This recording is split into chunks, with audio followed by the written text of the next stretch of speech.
2016 went to NCA, and on the 17th of November 2017 to the Child Abuse Investigation Team a year later. And for that period of a year, a child was living in the house.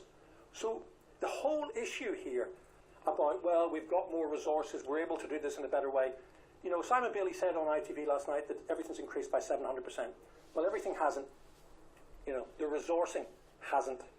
And actually, if we want to make people safer in future, the challenge can't just be to industry, it must be to government, and it must be to those who prioritise budgets. Otherwise, you know what, we'll be back here in a number of years. I suspect the panel have well on board the concerns about the lack of it. But if one approaches it on the basis that there is only a finite amount of funding, do you have any views, Mr. Gamble, on the argument that the police are doing the best they can given the limited resources that they've got? I think the police are doing the best they can within the framework that they have and the current leadership that drives them. But I do think there needs to be more creative thinking. There's not finite resource. It's how you choose to spend it within your particular portfolio area. But there are other measures. So we've seen vigilantism. I'm fundamentally opposed to it. But actually, since 1965, we've had special constables. They're free. Special constables, there's 60,000. I do want to cover that topic. I just want to keep it at a reasonable pace, if I may, so that we can take on board what you're saying. Before I turn to vigilantism and that, there has been a suggestion, and no doubt there will be evidence heard about it, that the police simply cannot arrest their way out of the problem in relation to online facilitated offending. And I think you indeed acknowledge that there's been a growing scale of the problem. I would just like to ask you, before we look at the vigilante issue, about the role of deterrence in policing, and potentially the role of deterrence in tackling that growing scale. Do you perceive that there is a link between the growing problem and the lack of deterrence, or insufficient deterrence as far as policing is concerned? I think the problem grows exponentially in the absence of any credible deterrence whatsoever. You cannot have the numbers involved in this crime that we know exist and the minuscule arrests. I mean, the other week we were told there were nearly 200 people arrested in a week. And that's good news, but we need to do that every week for the next 10 years to deal with the numbers involved. So I agree with Simon that actually we can't simply arrest our way out of it, but we need to arrest more if we're going to create a credible deterrent. The numbers simply don't make it likely that an individual who goes on tonight is likely to be caught. So there needs to be a much greater investment, and actually we need to begin from the point whereby deterrent is like the picture of the speed camera at the side of the road. When you see it, you slow down because you think, I'm in an area where I may be caught speeding. That's, active deterrence because it's credible. We don't have that because we're simply not arresting enough. Do I agree that we should be diverting those whom we can? Of course. But that is not the primary issue. In relation to deterrence, and it ties in part, I think, to what you were going on to say about vigilantism, I think you mentioned the use in parts of England and Wales of special constables. And I wanted to consider your proposals at paragraph 89 in your statement, where you make this observation that you have been proposing for a number of years that we use special constables to recruit what are called special digital detectives. Now, can you just explain to the panel what you mean by a special digital detective?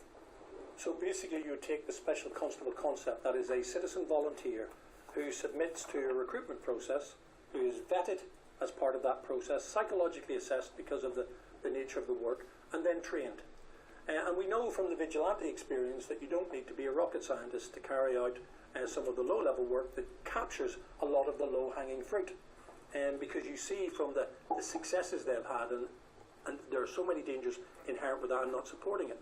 So bring it within the criminal justice framework, so that those who apply to be volunteer digital detectives can actually go through the process and come in to the police station in Hackney, in Bromley, in the City of London, where they'll work on equipment which is set up to evidentially capture what they do as they do the lowest level of engagement, which is masquerading as a child in a particular area and simply waiting. A little bit like a drugs test purchase in days gone by. Now, the police resist this, and I don't know why, because we now have the initiative that we're talking about them specials for the border force. If this is an issue about not enough money, then if you can't open your purse, then open your mind. and begin thinking about better ways that we can build a citizens' army that create a much greater likelihood of someone talking to your 13-year-old daughter actually talking to a 13-year-old volunteer digital detective. I cannot for the life of me understand why that concept has not been embraced, because if we had 1,500 digital detectives across the UK, even using Police Ready Reckoner for the training and the support that would be with it, £2 million a year, it's nothing. And actually you would for once turn the tables on those individuals who go online thinking, well, you know, the chances of me getting caught are very slim, I'm not famous, they're not out after me. And that's the mentality that is out there. How practical, though, do you think it is to train that number of volunteers, to monitor them, ensure that they're doing a good job, if there were to be, as you say, potentially up to 1,500 needed to tackle the problem as we are currently faced with? There are 16,000 special constables on our streets at this moment in time. They have a power of arrest so they can detain a citizen and affect their liberty. Their mere presence reassures people when they're coming out of areas where there is a risk. So I don't understand, you know, if we can do that, the online part is much easier for us to actually supervise through the mechanisms we can put on the technology they access and the training we employ. So they'd be vetted, recruited, trained, and psychologically assessed, not to make sure that they, well, actually to look at their own psychological profile, but to ensure that nothing in the work is going to harm them. Because I'm not suggesting for 1 second that they go looking for images. That's not what's done in this particular area. No, you're suggesting that they essentially that they masquerade. As a 13-year-old girl Yes. online. All right. Well, that's no doubt a proposal that the panel would want to consider, and it may be that others will want to comment on that. I'd like your views, please, on some of the evidence that the panel are likely to hear in relation to alternative approaches to low-risk offenders. And I think in particular you have seen both Deputy Director Niven's statement and his comments in that regard, and indeed Chief Constable Bailey's statement. And if I can just summarise it in this way, what is envisaged, certainly by Mr Bailey in his own view, not acting as NPCC policy, is a more streamlined investigation to low-risk offenders with the use of what are called conditional cautions and with treatment requirements which would be subject to ongoing supervision. Now, do you have any views, Mr Gamble, as whether that would be a potential way of solving the problem with the proliferation of low-risk offenders in this area? In the mid-2000s, you know, I looked at the issue around with Lucy Faithfull and others about diverting people from offending and how cautions could be an effective mechanism to do that. And cautions are used, so making sure that the right people go to prison and the right people are cautioned, of course, is a sensible approach. But it's got to be a tertiary approach. There's got to be an active and real deterrent. There's got to be an effective enforcement regime. We've got to educate, empower and protect our children and those who are working with them with the right information. But if you were going to go for this, and I'm not a supporter of it per se, but I see what Simon's saying, then it should be, a prerequisite should be that you actually go through a polygraph assessment. Because at the end of the day, I do believe that polygraph provides a secondary level of reassurance. Predators minimise, self-justify and blame others across the board. It's never their fault. You know, it was somebody else, and actually they're misunderstood. And the first time they're caught is the first time they've ever done it. So, you know, this is a problem that lies within the offender management regime. So we need to use the polygraph much, much more effectively. And if you were going to go for conditional caution, it would only be subject to a risk assessment on the base of polygraph alone.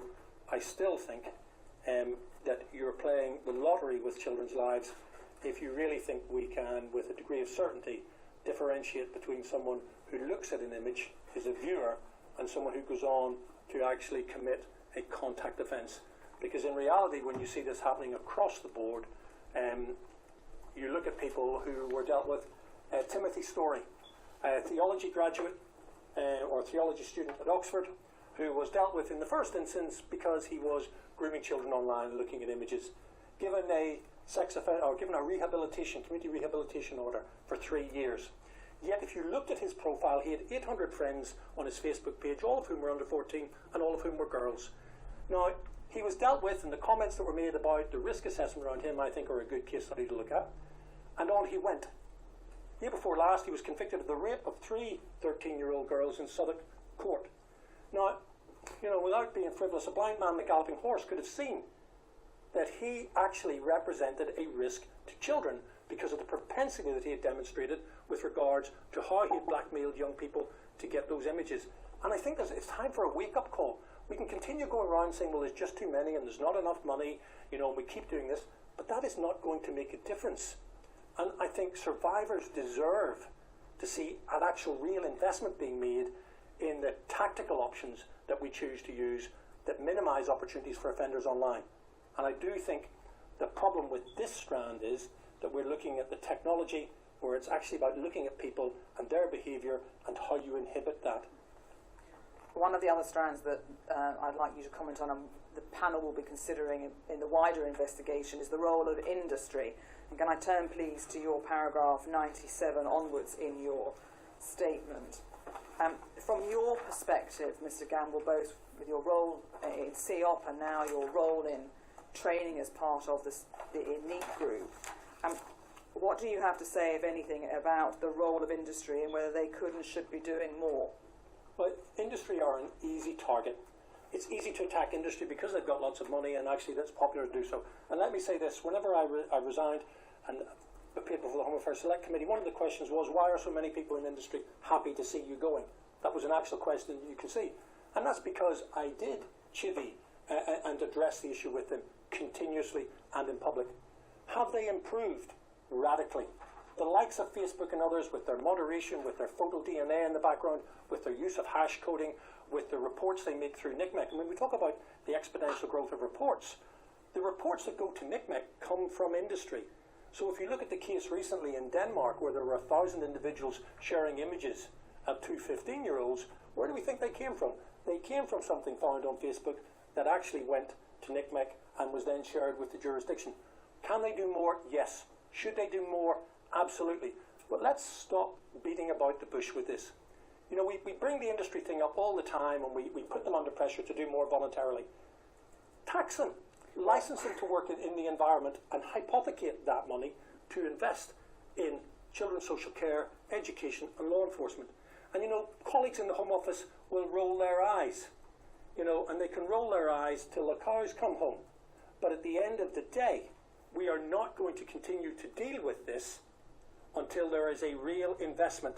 Go on, Max. And actually, if we have to get that money from industry, let's get it from industry, but do it in an open, honest and transparent way that is about licensing or taxation. And in the meantime, the government could do well by actually practicing what it preaches, and rather than aggregating sums of money that it releases as one-offs into figures that sound impressive when you talk about £40 million over 4 years going into something, actually make a real investment. There's a £2 billion shortfall into children's social care. That's where this is dealt with at the end of the day. So actually, government need to talk about how they are prioritising and how that prioritisation manifests itself in actual money and resource. I think you made that observation in your paragraph 100, where you say that government should continually press for the online industry to do more.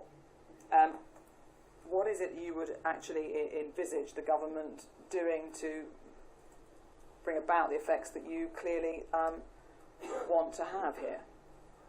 I think the government needs to agree with international partners that they're going to apply a taxation a model. Because, if I own, Simon's example, if I own a shop, of course I'm going to operate, to the standards of construction and use and the efficacy you would imagine from someone who wants to retain the right to run a shop. But if something goes wrong within that shop, to be fair to industry, so the industry need to behave appropriately. But if something goes wrong within that shop, if someone of my customers in the coffee shop is sexually assaulted, I don't expect the barista to deal with that. I expect the police to turn up, collate the evidence and deal with that. And that's not happening. So we hide behind industry's not doing enough. Well, yes, they're not. But actually, government need to invest. And if they don't, then we're not going to make a difference. If they haven't got the money, then they should license or tax industry in an open, honest and transparent way and hypothecate that funding into children's social care, education, offender management and criminal justice. I think one of the other recommendations that you suggest in your statement is a potential change in the law. And I'm looking at, Mr. Gamble, at your paragraph 90, where you make this suggestion that it should be a criminal offence for someone above the age of 18 to masquerade online as if they were below the age of 18 for the purpose of talking to someone they know or believe to be under 18 without lawful authority or reasonable excuse. And I just want to break that down. Why do you make this potential suggestion for a change in the law? It forms part of a number of changes in the law suggested to the Committee for Justice to the Northern Ireland Assembly a number of years ago.